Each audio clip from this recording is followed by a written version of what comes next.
नमस्कार। आप देख रहे हैं संतोष पाठक ऑफिशियल। आप सबका स्वागत और अभिनंदन। मेरे साथ हैं संतोष जी का भी स्वागत और अभिनंदन। बहुत बहुत धन्यवाद शिव जी और तमाम दर्शकों को नमस्कार। और एक बड़ी खबर के साथ हाजिर हो गए हैं। ये तकरीबन 6 बजे का वक्त है। पौने 7 बजे के आसपास, पौने 7 बजे के आसपास ये स्टोरी हम अपलोड करेंगे। उसके बाद 12-13 घंटे मान लीजिए और उसमें 3-4 घंटे और जोड़ लीजिए तो 16-17 घंटे बाद ये साफ हो जाएगा कि पश्चिम बंगाल में किसकी सरकार बनने जा रही है। अब ईवीएम में चला गया है, उसके बावजूद भी ईवीएम के साथ छेड़छाड़ की कोशिश की जा रही है, कुछ ना कुछ खेला करने की कोशिश की जा रही है। अब जवाब आप कुछ भी दे दें, सवाल तो यही उठ रहा है ना कि आपने जो सिक्योरिटी जो बड़ा तामझाम पैदा कर रखा है, आईपीएस अधिकारियों की फौज लगा रखी है, उसके बावजूद भी जहां ईवीएम मशीनें रखी हुई है वहां बार बार इस तरह की सुरक्षा पे प्रश्न चिन्ह क्यों लग रहे हैं। तृणमूल कांग्रेस के कार्यकर्ताओं ने एक बड़ा सबूत सामने रख दिया है। हंगामा मचा हुआ है। बिल्कुल जस्ट थोड़ी देर पहले की खबर है। ये बड़ी खबर लेकर हम दर्शकों के सामने आए हैं और बगैर कोई समय गवाए शिव जी सीधे खबर दर्शकों के सामने रखेंगे। और आप शुरुआत करके दर्शकों को बताइए कि क्या खबर, ग्राउंड जीरो से क्या खबर आ रही है और किस तरह से बड़ा आरोप एक तरह से लगा है। संतोष जी, आज एकाएक खबरों की भूमिका जब बनी तो सबसे पहले हमने देखा कि जी न्यूज ने एक खबर लगाई है। इस खबर पर उन्होंने लिखा, बीजेपी के झंडे वाली कारें स्ट्रांग रूम के पास कैसे गईं? भवानीपुर में फिर बवाल, ममता बनर्जी ने उठाए सवाल। दूसरे चरण की वोटिंग के बाद पश्चिम बंगाल की मुख्यमंत्री ममता बनर्जी गुरुवार रात अपनी सीट भवानीपुर के ईवीएम स्ट्रांग रूम पहुंची थी, जहां वो करीब 4 घंटे रहीं। अगले दिन भी फुल बवाल चला। आज 3 मई को उस वक्त तनाव दिखा जब टीएमसी ने आरोप लगाया कि बीजेपी के झंडे वाली गाड़ी स्ट्रांग रूम के करीब कैसे पहुंची। सब लोग जानते हैं जी न्यूज किसको प्रो खबर करता है। उसके बाद भी ये खबर छापनी पड़ी, इसका मतलब कहीं ना कहीं कोई बड़ी साजिश हो रही है। उसके बाद अकेले जी न्यूज की नहीं है, उसके बाद ये आपके समक्ष स्क्रीन पर एबीपी न्यूज की है। ये वही एबीपी न्यूज है जिसका नेशनल चैनल बीजेपी की सरकार बना रहा है और जिसका बंगला का चैनल यानी बंगाल का चैनल जो बांग्ला में है वो ममता बनर्जी की सरकार बना रहा है। तो इन्होंने लिखा, ममता बनर्जी की सीट भवानीपुर पर फिर हंगामा, टीएमसी का आरोप, स्ट्रांग रूम के पास गई बीजेपी के झंडे वाली कारें, उसके पीछे आर्मी लिखा था। इतना ही नहीं, एक और खबर, बंगाल में बड़ा बवाल, स्ट्रांग रूम में बीजेपी लोगो वाली कार की एंट्री पर टीएमसी का हंगामा। दर्शक भी समझ रहे होंगे, सब लोग भी जानना चाहते हैं कि आखिर बीजेपी के लोगो लगी गाड़ियां, आर्मी लिखी हुई गाड़ियां वहां एंट्री हो कैसे रही हैं और बीजेपी या चुनाव आयोग ये सब होने कैसे दे रहा है। क्या जो अधिकारी, बड़ा सवाल कर रहा हूं, क्या अधिकारी बीजेपी प्रो है? जो आईएएस, आईआरएस, आईपीएस या पीसीएस, पीपीएस जो बड़े लेवल के अधिकारी है, क्या वो बीजेपी प्रो है? क्या वो बीजेपी की झंडे लगी गाड़ियों से आना आवागमन कर रहे हैं? क्या वो भाजपा से आयतित हैं? ये बड़े सवाल अब उठ रहे हैं। कैसे घुसी गाड़ियां? उन गाड़ियों को किसने चेक किया? क्या चेकिंग के वीडियो फुटेज जारी किए जाएंगे चुनाव आयोग के द्वारा? क्या ये गाड़ियां जब वहां घुसी तो कोई स्क्रीनशॉट लिया गया? हम सीधा दर्शकों को उस स्थान की भी तस्वीर दिखाएंगे जहां पर ये वाकया बताया जा रहा है। हम ले चलते हैं सीधा दर्शकों को उस तस्वीर के साथ कि कहां ये जो ये मतगणना स्थल है नेताजी शिव जी ये वही है जहां ममता बनर्जी कुछ दिन पहले आधी रात जाकर बैठी थी। हाँ उनकी हाँ अपनी हाँ। कंस्टिट्यूंसी है भवानीपुर। अब ये सोचिए कि ये भवानीपुर में ही ऐसा बार बार क्यों हो रहा है और स्ट्रांग रूम में ही ऐसा बार बार क्यों हो रहा है। आप किसी भी तरह की सफाई देते हुए नजर नहीं आइए, लेकिन संतोष जी यहाँ सवाल इतना भी, आप इतने पुलिसकर्मी देख रहे हो, इसके बाद गेट से बीजेपी का झंडा लिखी हुई गाड़ी एंट्री कैसे कर गई? पहला सवाल। दूसरा सवाल, आगे जब बीजेपी का झंडा लगा था तो उस पर आर्मी पीछे शब्द कैसे लिखा था? दूसरा सवाल। और तीसरा सवाल यह है कि ये सब घटनाएं भवानीपुर पर ही क्यों हो रही हैं। भाई 294 विधानसभा है, चलिए एक विधानसभा का चुनाव पोस्टपोन कर दिया, लेकिन ये सब भवानीपुर पर ही क्यों, यानी सब उसी इलाके में क्यों? क्या ममता बनर्जी को चुनाव हराने की कोई साजिश रची जा रही है? ये बार बार कह रही है ममता बनर्जी, और वो कह रही है इस बार आर पार होगा, रात के 2 बजे तक कोई भी काउंटिंग एजेंट मतगणना स्थल नहीं छोड़ेगा, चाहे दोबारा काउंटिंग करानी पड़े। संतोष जी, बड़े सवाल हैं। और जब ऐसा ही चुनाव कराना था तो चुनाव की भूमिका क्यों कराई? राष्ट्रपति शासन लगा देते, एक मुख्यमंत्री नॉमिनेट कर देते, एक मंत्रिमंडल नॉमिनेट कर देते और चलने देते। संतोष जी, देखिए, बिल्कुल आपके तीनों चारों सवाल जो है वो अपने आप में बहुत महत्वपूर्ण है। आप ये समझिए कि भवानीपुर जहां से ममता बनर्जी चुनाव लड़ रहे हैं, कुछ दिन पहले आधी रात को कुछ अवांछित तत्व लोग वहां नजर आ रहे थे। ममता बनर्जी खुद पहुंच गई, 4 घंटे रही, आधी रात को हंगामा हुआ। बाद में चुनाव आयोग ने सफाई दी कि जो वो छांट रहे थे, अलग अलग कर रहे थे। आधी रात को करने की क्या जरूरत थी? और आज देखिए, ये वो जगह है शिवजी जहां साइकिल तक की एंट्री चेक करके की जा रही है, लेकिन गाड़ियां आती है, गाड़ियां बिना चेक किए अंदर चली जाती है। तृणमूल कांग्रेस आरोप लगा रही है, आगे बीजेपी का लोगो लगा हुआ था, पीछे आर्मी लगा हुआ था, लिखा हुआ था, और इन गाड़ियों की चेकिंग नहीं की गई।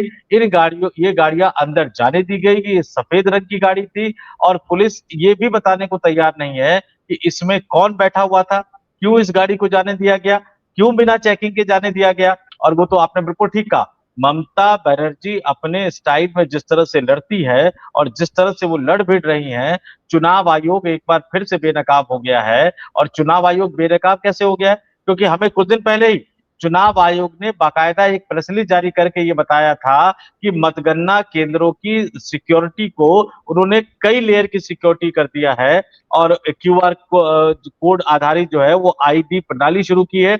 और निर्वाचन आयोग ने दावा किया था कि मतगणना केंद्रों में किसी भी अनाधिकृत व्यक्ति के प्रवेश की संभावना को समाप्त करने के लिए ECINET पर क्यूआर कोड आधारित फोटो पहचान पत्र मॉड्यूल शुरू कर दिया गया है। सवाल यही है कि जब ये तमाम सिक्योरिटी थी, आप तो काउंटिंग से पहले ही खेला करना चाह रहे हैं। और ममता बनर्जी को शायद इस बात का एहसास था, इसलिए आज उन्होंने फिर से कहा अपने कार्यकर्ताओं से अलर्ट रहे, काउंटिंग सेंटर ना छोड़े। और इतना ही नहीं, उन्होंने कहा कि भैया अगर आपको अफवाह के जरिए बहकाने की कोशिश की जाए कि टीएमसी पीछे चल रही है, टीएमसी हार गई है, कोई और जीत गया है, लेकिन जब तक अंतिम वोट की काउंटिंग ना हो जाए, नतीजा डिक्लेयर ना हो जाए, तब तक आपको काउंटिंग सेंटर नहीं छोड़ना है। और उससे बड़ी बात, एक और बड़ी बात, ये सवाल भाजपा पर उठता है, राजनीतिक दलों की विश्वसनीयता पर उठता है। सनातन परंपरा में पानी और अनाज, खाने पीने का सामान समझे, वो दुश्मनों को भी वही दिया जाता है जो हम खुद खाते हैं। एक बड़ी ये परंपरा है, सनातन परंपरा की।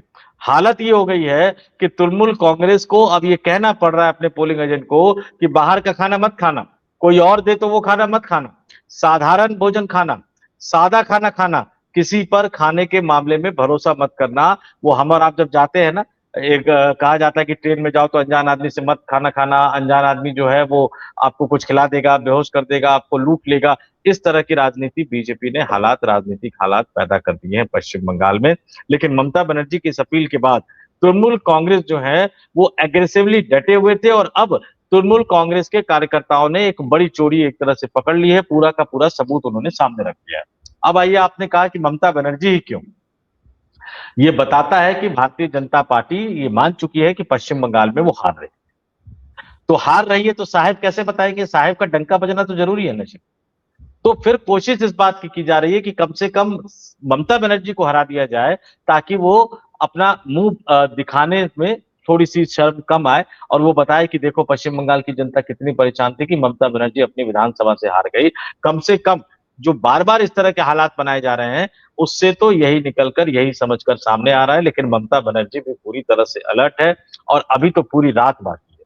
आप ये मानकर चल लीजिए कि इस पूरी रात में क्या होगा, कैसे होगा, क्या हंगामा होगा, इस बात को कह पाना, इस बात को बता पाना अपने आप में बहुत मुश्किल है, क्योंकि ये लड़ाई आर पार की है। और आपने कहा कि अगर ऐसा ही चुनाव करवाना था तो आपने करवाया क्यों? देखिए, दो तीन चीज समझिए। डबल स्टैंडर्ड क्या होता है? डबल स्टैंडर्ड इसी को कहते हैं ना। आप कह रहे हो जब से आप प्रधानमंत्री बने, आप सरकार में आए, कि पश्चिम बंगाल में कानून व्यवस्था ध्वस्त है। आप कह रहे हो हिंदुओं पे अत्याचार हो रहे हैं, आप कह रहे हो राजनीतिक जो है वो हत्याएं हो रही हैं, पॉलिटिकल किलिंग्स हो रही है, तमाम चीजें आप कह रहे हो। संविधान की शपथ लेके नरेंद्र मोदी प्रधानमंत्री बने हैं ना, हिंदू नहीं, कोई भी व्यक्ति, किसी भी धर्म का व्यक्ति अगर किसी भी राज्य में उसको जानबूझकर मारा जा रहा है, निशाना बनाया जा रहा है, और आप आरोप लगा रहे हो राज्य की मशीनरी पे, तो राज्यपाल किस लिए बिठा रखे हैं? राजभवन में सुख सुविधा भोगने के लिए? किस तरह के आरोप लगे हैं राज्यपाल पे पश्चिम बंगाल में? रिपोर्ट मंगवाते, 356 लागू कर देते, लेकिन आपकी हिम्मत नहीं हो पा रही है क्योंकि आपको लगता है कि वो टिक नहीं पाएगा, क्योंकि जो आप बोल रहे हो वो उसका कोई ठोस सबूत आपके पास नहीं है। इसलिए वो डबल स्टैंडर्ड के साथ पश्चिम बंगाल को भरमाने की कोशिश कर रहे हैं, और चुनावी स्ट्रेटेजी समझ लीजिए। देखिए, प्रियंका गांधी ने लोकसभा के अंदर खड़े होकर कहा था कि अगर चाणक्य आज जिंदा होते अमित शाह को, तो आपकी कुटिलता पर हंसते।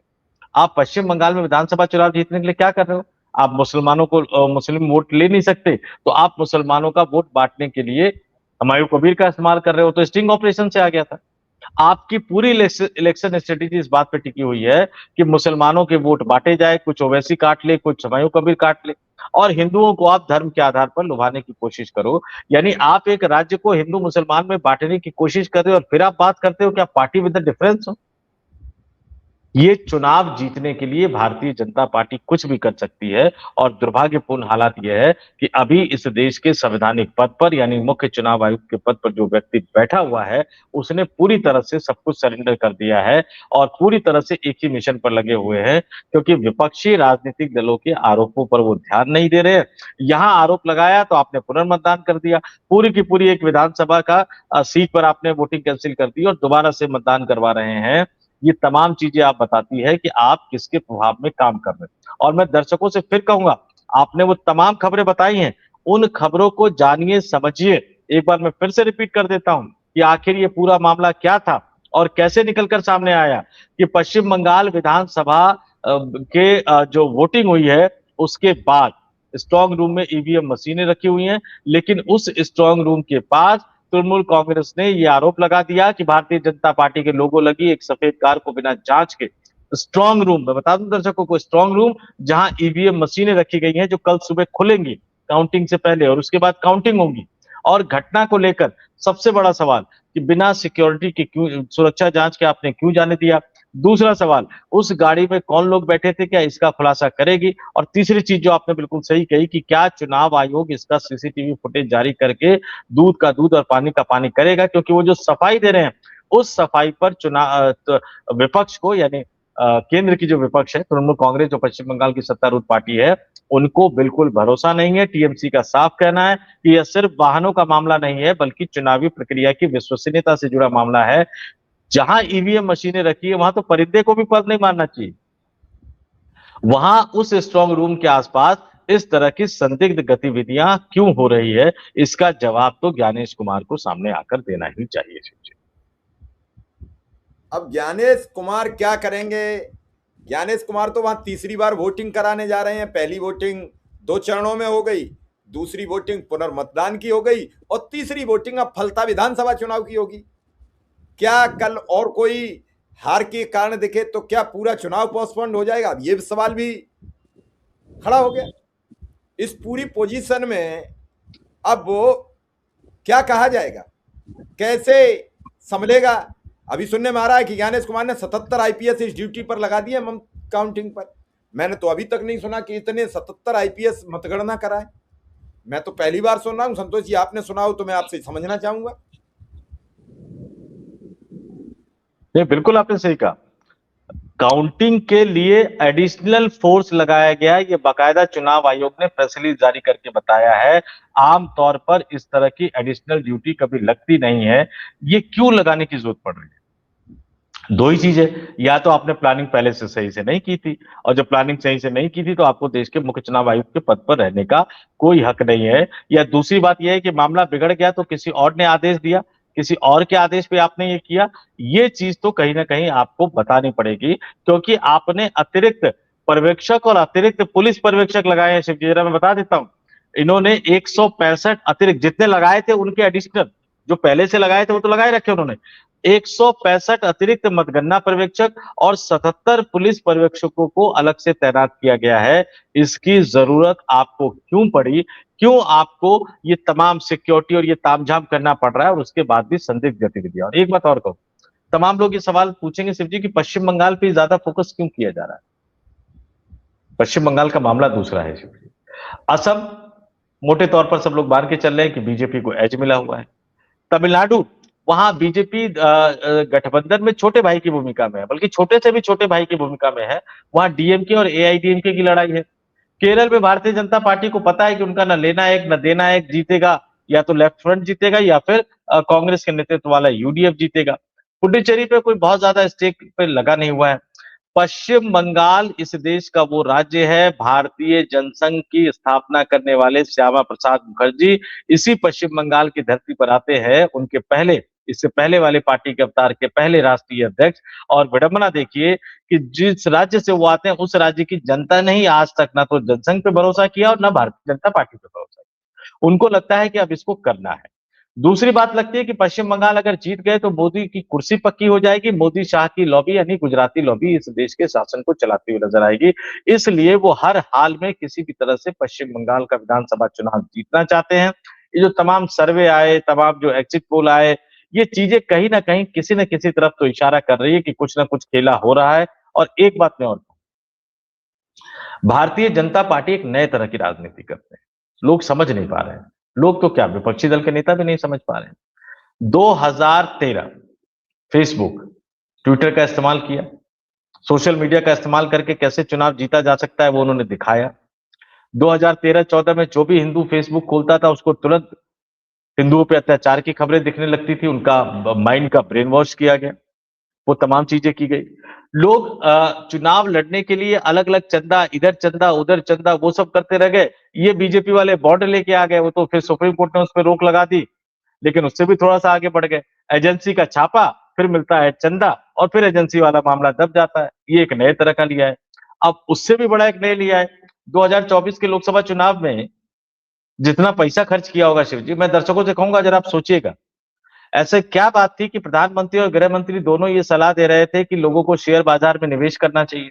शेयर बाजार ऊपर चलता चला गया और शेयर बाजार एकदम से नीचे बैठ गया। जितनी राशि का नुकसान हुआ ना शिव जी, जितने लाख करोड़ रुपए का इस देश की जनता को, निवेशकों को, उतने में आप 4 लोकसभा चुनाव लड़ सकते हैं, एक राष्ट्रीय राजनीतिक दल। इस खेल को देश की जनता को समझना चाहिए। कायदे से तो सेबी को एक्शन लेना चाहिए, क्योंकि देश के नेशनल टेलीविजन चैनल पर आकर एक व्यक्ति जिनका नाम नरेंद्र मोदी है और दूसरे व्यक्ति जिनका नाम अमित शाह है, वो शेयर बाजार को लेकर उलूल जुलूल सलाहें दे रहे थे, जिसमें निवेशकों का लाखों करोड़ रुपए डूब गया। ये इनकी स्ट्रेटेजी है। किसी ने सोचा भी नहीं होगा कि चुनाव इस तरह से लड़े जा सकते हैं, चुनाव इस तरह से जीते जा सकते हैं। सट्टा बाजार का इस्तेमाल कैसे किया जा सकता है, शेयर बाजार का इस्तेमाल कैसे किया जा सकता है, जो एजेंसियां हैं सर्वे वाली, उनका इस्तेमाल कैसे किया जा सकता है। ये तमाम चीजें एक एक करके बीजेपी का सब कुछ निकल कर सामने आ रहा है। ममता बनर्जी लड़ी हुई है, ममता बनर्जी लड़ने की, अड़ने की, भिड़ने की कोशिश कर रही है। दुर्भाग्य से विपक्ष के किसी अन्य नेता में इस तरह की हिम्मत कुव्वत फिलहाल नजर नहीं आती। लेकिन अब सिर्फ कुछ घंटे का वक्त बाकी है, काउंटिंग शुरू होगी। लेकिन आज की रात कयामत की रात है। वो कहते हैं ना, यही रात अंतिम, यही रात भारी। आज की रात में बवाल होना तो तय है। अब यही रात अंतिम, यही रात भारी। कल देखेंगे किसकी होगी राज तिलक की तैयारी, कौन किसकी करेगा विदाई, किसकी घर बजेगी कल 2 बजे के बाद सहनाई।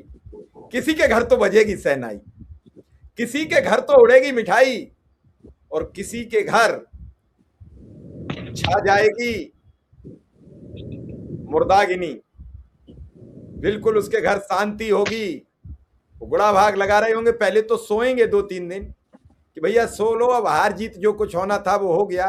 मुझे नहीं मालूम कल कौन हारेगा, मुझे नहीं मालूम। लेकिन मेरा सवाल ये है आम जनमानस से कि 5 राज्यों में चुनाव हुआ है, उसमें सबसे हॉट है अगर कोई तो उस राज्य का नाम है बंगाल। ना तो कोई आसाम का जिक्र है, ना तमिलनाडु की फिक्र है, ना केरल की बात है, और न पांडुचेरी की कोई बिगड़ी हालात है। चर्चा है तो सिर्फ और सिर्फ बंगाल की, उस बंगाल की जहां एक महिला मुख्यमंत्री देश के ताकतवर प्रधानमंत्री और ताकतवर गृह मंत्री से दो दो हाथ करती नजर आ रही है कि आइए मैदान में, हम आपसे भिड़ते हैं, हम आपको आपकी भाषा में जवाब देते हैं। चुनाव कोई हारे कोई जीते संतोष जी, कोई मतलब नहीं, लेकिन ममता बनर्जी ने साबित कर दिया कि अगर आप में हिम्मत और हौसला है, आप भ्रष्टाचारी नहीं है, आप ईमानदार हैं, तो आप भीड़ किसी से सकते हैं, सामने वाला कितना भी ताकतवर हो आप झुक नहीं सकते। यह ममता बनर्जी ने साबित करके दिखा दिया। मुख्यमंत्री तो बहुत हुए, मायावती ममता बनर्जी से भी लहजे में सकते हैं, लेकिन वो लड़ नहीं पाई, वो सरेंडर कर गई, वो लड़ नहीं पाई। मुख्यमंत्री तो बहुत है, अरविंद केजरीवाल थे, लड़ नहीं पाए। मुख्यमंत्री तो बहुत हैं, कांग्रेस के भी हैं, मुख्यमंत्री थे हेमंत सोरेन, लड़े, जमानत पाई। सवाल कई है। अब तो जिस किसी भी राज्य में चुनाव होगा, ममता बनर्जी पैटर्न पे जो लड़ेगा वही लड़ पाएगा। जो दिखेगा वो बाजार में बिक जाएगा, अन्यथा बाजार खाली चला जाएगा, बाजार उठ जाएगा, बिक्री नहीं होगी।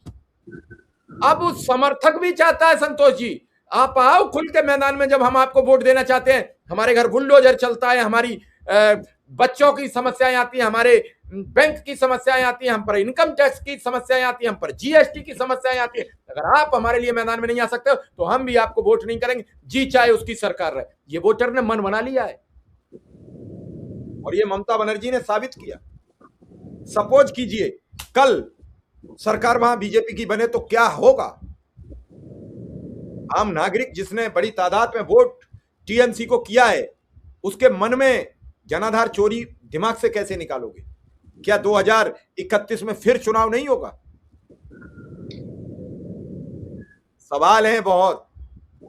बिहार का चुनाव 10,000 रुपया से जीता जा सकता है, असम का चुनाव 9,000 से जीता जा सकता है, और वही पैसा ममता बनर्जी महिलाओं के खाते में भेज रही हैं तो वो नहीं जीत सकती हैं। उसी पैसे के जरिए हेमंत सोरेन चुनाव में वापसी कर सकते हैं, शिवराज चौहान वापसी कर सकते हैं, बीजेपी महाराष्ट्र में वापसी कर सकती है, लेकिन ममता बनर्जी नहीं जीत सकती। ये कौन सा लॉजिक है? अब लॉजिक के कुछ घंटे लगाने के लिए बहुत ज्यादा दिमाग पे दबाव लेने की जरूरत नहीं है, चंद घंटे की बात है, फिर वही हालात है, जीतेगा वो राज करेगा। हमें तो सवाल करने हैं संतोष पाठक को और शिव कुमार मिश्रा को, तो हम सवाल करते रहेंगे। वो सवाल हमारे जनता के हैं। कोई नृप हो, हमें का हानि, हमें कोई राजा हो जाए, हमें कोई हानि नहीं है। हानि उन जनता के लोगों को है। जब उनके मन की सरकार होती है तो उन्हें कुछ लाभ होता है, जब एक कागजी सरकार होती है जिसे डबल इंजन का रूप दिया गया है तो फिर कागजी ऐलान होते हैं। उन कागजी ऐलानों में आपको क्या मिलेगा ये आपको समझने की जरूरत है। इतने बड़े प्रकोप रहे, बंगाल में योजनाएं रोकी गई, बंगाल में पैसा रोका गया, बंगाल में साबित किया गया कि भ्रष्टाचार है, बंगाल में सारे काम गलत बताए गए। उसके बाद भी अगर बंगाल में ममता बनर्जी जीत जाती हैं तो भारतीय जनता पार्टी कहां मुंह दिखाएगी? मेरा ये सवाल है और यही दर्शकों से मैं जानना चाहता हूं कि कल अगर, कल तो कल होगी, कल अगर बीजेपी हारी तो क्या जवाब देगी? मुझे जरूर बताएं, हमें आपके जवाब की प्रतीक्षा रहेगी। फिलहाल इस खबर को यहीं विराम देंगे। संतोष जी आपका बहुत बहुत आभार, बहुत बहुत धन्यवाद। नमस्कार।